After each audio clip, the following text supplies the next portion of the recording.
They are often the kinds of kids that are called super predators. No conscience, no empathy. We can talk about why they ended up that way, but first we have to bring them to heel. You called out President Clinton for defending Secretary Clinton's use of the term super predator back in the 90s when she supported the crime bill. Why did you call him out?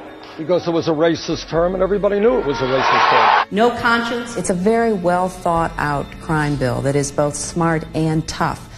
No empathy. Called black youth super predators in 1994. Please explain the record. Because it was a racist term and everybody knew it was a racist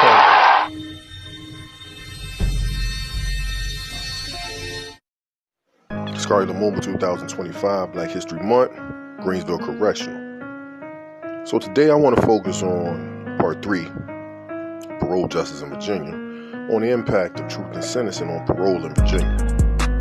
So what we know is that from part 2, parole rates went down drastically since truth and sentencing was implemented, and what's oftentimes overlooked is how the Democratic Party nationally were the ones who incentivized states to go into truth and sentencing. Virginia was one of those states. Bill Clinton, Hillary Clinton, Joe Biden, Eric Holder, and the likes all came up with the Violent Crime Control and Law Enforcement Act, which paid states to increase their police forces, expand prisons, and implement truth and sentencing policy. Basically, this was the impetus of what we know today as mass incarceration. Well, since then, Hillary Clinton, Bill Clinton, Bernie Sanders, they have all apologized. They have all acknowledged that they have went too far. They have went too far with the crime bill. What we don't have in Virginia is an open statement from the Democratic Party. The leaders of their party have admitted that they made a mistake. We don't have an open statement from the state party at any time making a formal statement that, you know, they went too far with truth and sentencing, state of Virginia, and that they are no longer in support of truth and sentencing. So this is what PRC is calling on all the reform groups, all the activists, all the advocates, loved ones, is to come together and formally ask the Democratic Party of Virginia to make an open statement that they no longer support truth and sentencing, that they are sorry for what it has done, the impact it's had on the black community in Virginia. And we are asking that they openly state.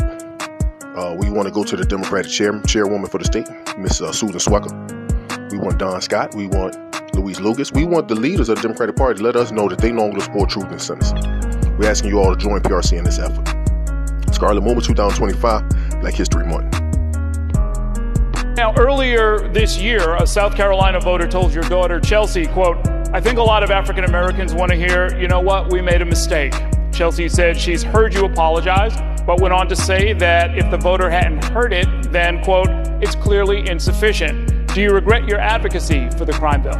Well, look, I supported the crime bill. My husband has apologized. He was the president who actually signed it. Senator Sanders voted for it. I'm sorry for the consequences that were unintended and that have had a very unfortunate impact on people's lives. I've seen the results of what has happened in families and in communities. That's why I chose to make my very first speech a year ago on this issue, Errol, because I want to focus the attention of our country and to make the changes we need to make. And I also want people, especially I want